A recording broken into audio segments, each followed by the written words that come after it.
오늘 우리가 읽어가는 성경 말씀 베드로 전서 3장입니다. 이 3장의 내용 크게 두 부분으로 나눠볼 수 있겠습니다. 앞부분은 1절로부터 12절까지 한 부분으로 나누어서 보고 또 나머지 부분을 볼 수 있겠는데, 이 앞부분의 내용에서는 무엇을 강조하냐면 그리스도인으로서 이방인들 가운데 섞여 살면서도 그리스도인들이 살아가야 할 삶의 구체적인 모습이 어떠해야 되는가, 이것을 예를 들어서 구체적으로 제시해 줍니다. 가정에서 남편과 아내가 어떠한 관계를 맺고 살아가야 될지 이 부분에 대해서 7절까지 이야기해 주고 8절에서부터 12절까지는 특별히 교회 공동체 안에서 함께 교회를 이루는 성도들을 향하여 어떠한 삶을 살아야 될까에 대한 구체적인 적용의 말씀을 건네주고 있습니다.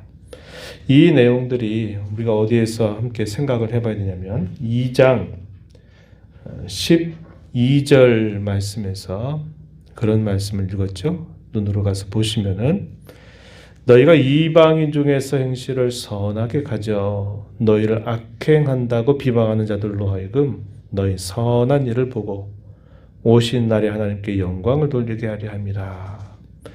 이방인 중에서 행실을 선하게 가진다. 이 말은 그들이 자신들을 박해하는 당시의 사회 속에서, 그리고 하나님을 알지 못하는 이방 사회 속에서 그들이 하나님 믿는 사람들로서 어떻게 살아가야 되는가, 그 행실을 통해서 마침내는 하늘아버지께 영광이 되도록 해라, 이러한 권면을 주었는데요. 이런 권면에 대한 하나의 구체적인 적용이 가장 중요한 가정에서 남편과 아내와의 관계 가운데서 잘 구현되어야 한다, 이것을 이야기해 줍니다. 그리고 그들이 공동체를 이루어서 살아가는 이 공동체 내에서 또 어떻게 살아가는 것이 당시의 죄악된 세상의 모습을 본뜨지 않고 그들이 하나님 앞에 바르게 살아가는 것인가, 이것을 가르쳐 주는 것입니다. 이게 전반부 내용의 부분이고, 후반부의 내용에 가면 선을 행하는 일들을 독려하면서 그 선을 행하다가 고난을 받게 될 때 그 고난 때문에 이게 안 되겠구나 하고 뒤로 물러서지 말고, 선을 행하면서 고난이 닥치게 될 때는 그것을 마땅한 일처럼 여겨라, 이것이 하나님 앞에 값진 것이다 라고 이야기해 줍니다. 그러면서 또 어떠한 이야기를 하나의 모범으로 제시하냐면 주께서 받으셨던 그 고난을 또 하나의 모범으로 제시해 줍니다. 주님도 이 땅에 계실 때 자기 백성들을 위해서 고난을 당하시고 죽음에까지 이르셨지만 마침내 하나님께서 그를 다시 부활시켜서 승리케 하셨던 그 일을 항상 마음에 생각하면서 고난 이후에 주어지게 될 승리, 또 주어지게 될 영광, 그것을 내다보면서 이 고난의 여러 가지 어려움들을 잘 이겨나가라고 권면해 줍니다. 먼저 앞부분의 내용에 보면 가장 중요한 기초 단위라고 말하는 가정에 대해서 이야기를 해줍니다. 아내들을 향해서 이렇게 권면하죠. 아내들을 향해서 먼저 권면하는 말, 한 가지는 순종해라 하는 겁니다.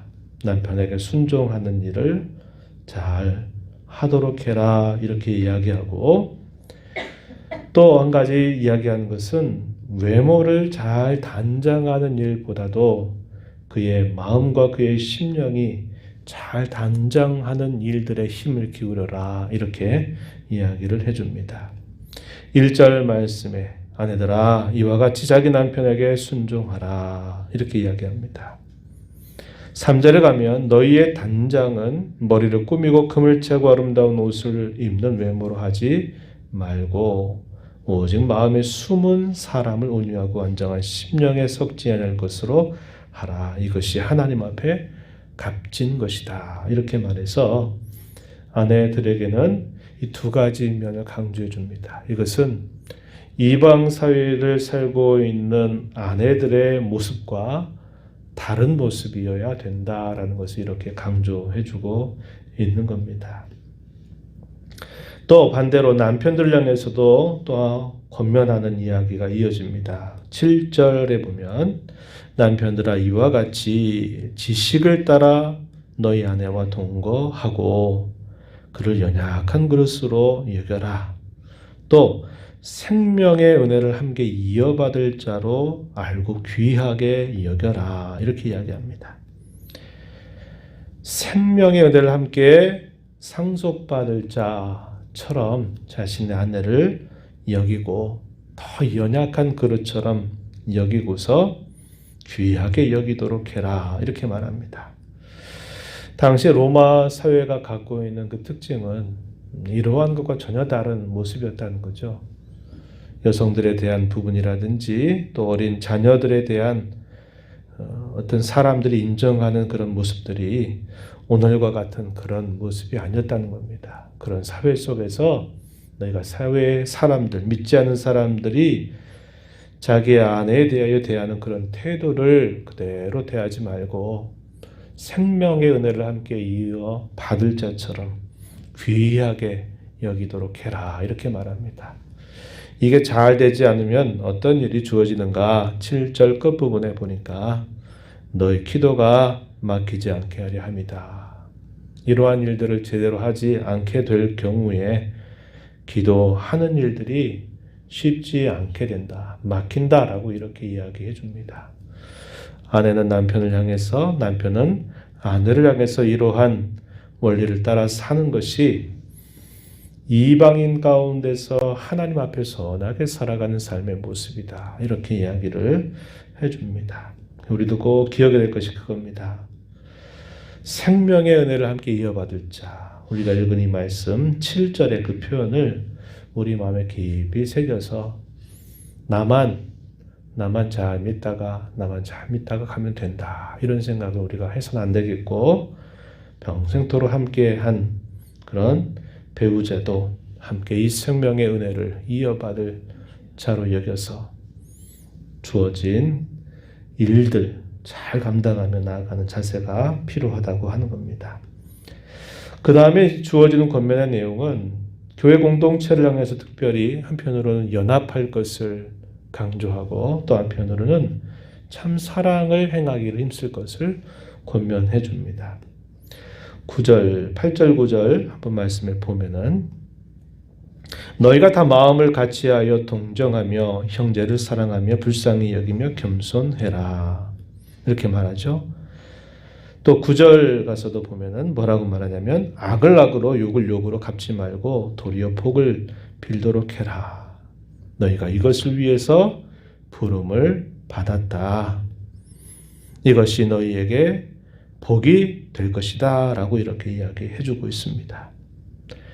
우리의 마음이 그리스도의 은혜 안에 머물게 되고 우리의 마음이 평안을 얻게 되면 누가 우리에게 무슨 말을 하고 욕을 하고 뭐라고 해도 우리가 그것을 받아줄 수 있는 여유로움이 생기는 거예요. 그러나 그렇지 않게 되면 우리도 함께 마음이 좁아져 가지고 우리도 역시 똑같이 욕하고 저주하는 일들을 하게 되는 겁니다. 그래서 우리가 이러한 일들에 있어서는 항상 우리의 마음을 주님 안에서 잘 마음을 다져가는 것이 매우 중요하다라는 것을 꼭 기억해야 되겠고 마음을 같이 해라 이렇게 이야기합니다. 이 말은 반대로 돌리면 무슨 말입니까? 마음을 같이 하는 게 그냥 저절로 되는 일이 아니라는 것을 우리에게 알려주는 겁니다. 가장 가까운 가족, 배우자라 하더라도 그 마음이 하나로 모아지는 것은 그냥 되는 일이 아닙니다. 반드시 거기에는 수고와 노력과 헌신이 필요한 일입니다. 이러한 노력을 늘 해서 함께 마음을 같이 해서 연합을 이루라고 이야기합니다. 동정하는 일, 사랑하는 일, 긍휼히 여기는 일, 겸손하는 일, 이것은 우리가 늘 함께 교회를 이루는 성도 가운데서 우리가 늘 힘을 기울여야 될 아주 중요한 자세임을 꼭 기억하면서 살아가야 하겠다는 겁니다. 또 한편 부정적으로는 뭐라고 말하냐면 좋은 날 보기를 원하는 자들이기에 혀를 금해서 악한 말을 하지 말아라. 입술을 가지고 거짓말을 하지 말아라. 악에서 떠나 선을 행하고 화평을 구해서 그걸 따라 살도록 해라. 이렇게 권면해 줍니다. 10절 보면 시편에 있는 말씀을 인용했는데요. 시편에 34편 12절 이하의 말씀을 인용했습니다. 뭐라고 표현하냐면 10절에 보니까 생명을 사랑하고 좋은 날 보기를 원하는 자는 혀를 금하여 악한 말을 그치며 그 입술로 거짓을 말하지 말고 악에서 떠나 선을 행하고 화평을 구하며 그것을 따르라. 이렇게 이야기를 해줍니다. 항상 하나님께서는 의인을 향하신다. 항상 하나님은 의인의 간구의 귀를 기울이시며 반대로 악을 행하는 자들에 대하여 하나님은 감찰하시는 분이시다. 이 사실을 설명해 줍니다. 좋은 날 보기를 원하는 자들, 우리가 앞에서 읽었던 말씀 7절에 보면 어떤 말과 비슷한 말이냐면 생명의 은혜를 함께 이어받을 자, 그렇게 표현했는데 그러한 날을 우리가 소망하면서 바라보는 자로서 우리가 항상 악한 말, 거짓말 이런 부분들을 멀리하는 자들이 되어야 한다. 이렇게 우리에게 가르쳐 주고 있습니다. 13절로부터 마지막 절 내용에서는 선을 행하는 일, 선을 행한다. 이것은 하나님의 말씀을 따라 사는 것을 두고 선을 행한다. 이렇게 표현합니다. 13절에 너희가 열심으로 선을 행하면 누가 너희를 해하겠는가? 그런 일이 없다는 겁니다. 보편적으로는 그렇죠. 선하고 좋은 일, 다른 사람에게 유익을 주는 일, 하나님의 말씀을 따라 사는 일들은 해함을 받을 일이 아니에요. 그러나 특별히 그 사회가 고난과 박해로 그리스도인들을 미워하고 싫어하는 사회 속에서는 선을 행하면 그것이 오히려 고난으로 그들에게 다가올 수도 있다고 이야기합니다. 베드로전서 이 후서가 기록된 배경에 대해서는 말씀드렸던 것처럼 당시에 박해와 고난, 시련의 시대를 그들이 겪고 있는 상황이었습니다. 그래서 선을 행하게 될 때 그것이 오히려 그들에게는 고난으로 다가올 수 있는 상황이었어요. 14절에 보니까 그러나 의를 위하여 고난을 받으면, 다르게 말하면 선을 행하는데도 고난을 받게 되면 복 있는 자다. 이렇게 이야기를 해줍니다. 그럴 경우에 뭐라고 이야기합니까? 두려워하지 말고 근심하지 말아라. 이렇게 이야기합니다. 그리고 그리스도를 마음의 주님으로 삼아서 거룩하게 하고 소망에 관한 이유를 묻는 자들에게는 항상 대답할 것을 준비하도록 해라. 소망이 없다면 어떻게 당하는 어려움과 시련을 이겨낼 수가 있겠습니까? 사람이 병에 걸리거나 어려운 일을 만나게 될 때 회복된다고 하는 소망이 있고 그 어려움의 때가 지나가게 될 것이다. 그것이 사라지게 될 것이다 라고 하는 소망이 없다면 그것을 견뎌내기가 참 어려운 것입니다. 그러나 이렇게 예수님을 구주로 믿는 사람에게는 아주 확고한 소망이 있는 겁니다. 그 소망이 뭡니까? 우리가 잘 아는 것처럼 이 땅의 모든 수고로운 삶으로 끝나는 것이 아니라 우리를 영광스럽게 하시게 될 그 구원의 날, 영광의 날이 우리에게 약속되었기 때문에 그러하다 한 겁니다. 그래서 의를 행하다가 선행을 하다가 고난받으면 그것은 힘겹고 어려운 일이지만 복 있는 것이다 라고 생각하고 두려워하지 말고 근심하지 말고 항상 너희는 왜 그렇게 고난당하면서도 그렇게 살아? 라고 누군가 묻거들랑 나에게는 분명한 소망이 있다. 그러한 근거가 있다. 그럴 만한 이유가 있다라고 항상 대답해 줄 준비를 하고 살아라. 이렇게 이야기를 해주는 겁니다. 이것이 당시 세상을 살아가는 그리스도인들이 가질 수 있는 매우 독특한 모습입니다. 남들이 다 반응하는 그런 반응 따라 사는 것이 아니라 전혀 다른 반응을 하며 살아갈 수 있을 때는 그들 속에 분명한 소망이 있기 때문에 그러하고 그들 마음의 중심에 그리스도를 모시고 살기 때문에 그러한 것이죠. 오늘의 시대를 살아가면서도 역시 저와 여러분도 마찬가지입니다. 모든 사람들이 다 부정적으로 말하고 안 된다고 말하고 어렵다고 못 살겠다고 말하는 이 세상 속에서 우리 마음의 그리스도를 우리의 주님으로 모시고 우리에게 장차 이루어 주시겠다고 약속하신 그 약속의 말씀을 우리가 굳게 붙잡고 우리가 늘 너희는 이렇게 어떻게 살아갈 수 있느냐라고 물을 때 나는 이러한 것 때문에 이렇게 나는 살아간다. 앞으로도 그럴 것이다. 라고 말할 수 있어야 한다 하는 것입니다. 선을 행함으로 고난받는 것, 이것은 하나님의 뜻이다 라고 이야기해 줍니다. 17절에 이야기해 주고 이러한 가장 좋은 모범 18절에 보니까 우리의 주님께서 그렇게 하셨다라고 이야기해 줍니다. 그리스도께서도 단번에 죄를 위하여 죽으사 의인으로서 불의한 자를 대신 하셨다. 왜냐? 이는 우리를 하나님 앞으로 인도하기 위한 목적이었다고 이야기합니다. 그 일 외에 주님이 겪으셨던 일들을 소개해 주는데 육체로는 죽임을 당하셨다 이렇게 말합니다. 영으로는 살리심을 받으셨다라고 이야기합니다. 그러면서 마지막 절에 보면은 이렇게 말하죠. 그는 하늘에 오르사 하나님 우편에 계시니 천사들과 권세들과 능력들이 그에게 복종한다 이렇게 이야기합니다. 그 사이에 있는 말씀은 성경의 난제 가운데 하나에 해당돼요. 지옥에 있는 영들에게 전파되셨다. 이 부분에 대해서는 제가 따로 설명은 하지 않겠고 여기서 말하고자 하는 핵심은 뭐냐? 주님은 의인으로서 고난을 당하셔서 죽기까지 하셨다는 겁니다. 그런데 그 죽음으로 끝난 것이 아니라 그 고난과 죽음 이후에 그는 승리하셨다라는 사실을 이야기해 주면서 봐라. 우리의 주님께서도 앞서가시면서 의를 위해서 고난 당하시고 죽음까지 당하셨지만 그분은 승리하셨다.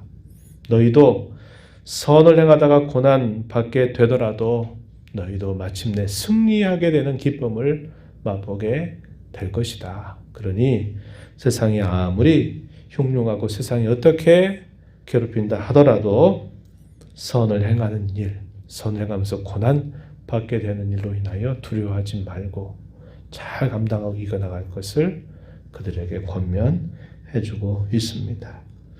우리에겐 확실한 미래가 있습니다. 막연한 기대가 아니라 확고한 약속이 우리에게 주어져 있다는 것을 기억해야 합니다. 지금 여기가 아니라 장차 우리에게 이루어 주실 그때를 거기에 우리의 시선을 맞추고 살아가야 할 사람들이 먼저 기억해야 합니다. 그래서 소망이 없는 자처럼 그저 지금이 전부라고 생각하면서 살아가는 그 사람들의 모습을 본떠 살아가지 말고 우리는 이 약속을 굳게 부여잡고 우리 앞서 가셨던 주님, 그분이 우리에게 보이신 모범을 늘 우리 마음에 생각하면서 이 어떤 어려움들도 믿음으로 잘 극복하며 살아가기를 다짐하고 또 은혜를 구하면서 힘써가야 하겠다는 겁니다. 이런 말씀 우리 마음에 잘 새겨서 이 공경회 때 우리가 길을 잃지 않고 주님 앞에서 좋은 신앙의 걸음을 잘 드러내며 걸어가는 저와 여러분 모두가 되기를 진심으로 바랍니다. 받은 말씀 위해서 간절하게 기도하시고 우리가 기도했는데요. 생명의 은혜를 함께 이어받을 자처럼 우리의 배우자 또 우리 형제 우리의 자녀 손들 생각하시면서 간절하게 기도하시고 우리 모든 성도들의 신앙 회복과 신앙 다지기를 위해서 잊지 말고 기도해 주시기를 부탁합니다. 하나님 아버지 오늘도 저희들을 불러주셔서 감사합니다. 생명과 호흡을 주셔서 입술을 열어 찬송드리며 말씀을 함께 낭독하고 귀를 열어 주의 말씀을 듣게 하심으로 이 하루를 살게 하신 것을 감사드립니다. 앞선 신앙의 성도들이 박해와 시련의 시대를 살면서도 이방인들의 모습과 다른 구별된 성도로서 어떻게 살아가야 될지에 대하여 권면하고, 특별히 주의 말씀을 따라 선을 행한 일을 힘쓰다가 고난을 당하게 된다 하더라도 그 일로 두려워하거나 근심하지 말라고 권면해 줍니다. 앞서 가셨던 주님, 의로우시지만 고난받아 십자가에 죽으신 것으로 끝나신 것이 아니라 죽음의 권세를 깨뜨리시고 부활하고 승리하셨던 것처럼 고난 이후에 저희들에게 분명한 승리의 약속과 영광을 주실 것을 저희들에게 약속하신 말씀을 잘 마음에 새겨서 이 공경의 때 신앙의 걸음을 잃지 않고 믿음으로 잘 감당하며 이겨나가는 저희 모두가 되게 하여 주옵소서. 은혜의 보좌 앞에 나와서 아버지의 은혜를 간절하게 구하는 모든 심령들의 간구의 귀를 기울여 주시고 가장 좋은 것으로 응답해 주시옵소서. 예수님 이름으로 기도하옵나이다.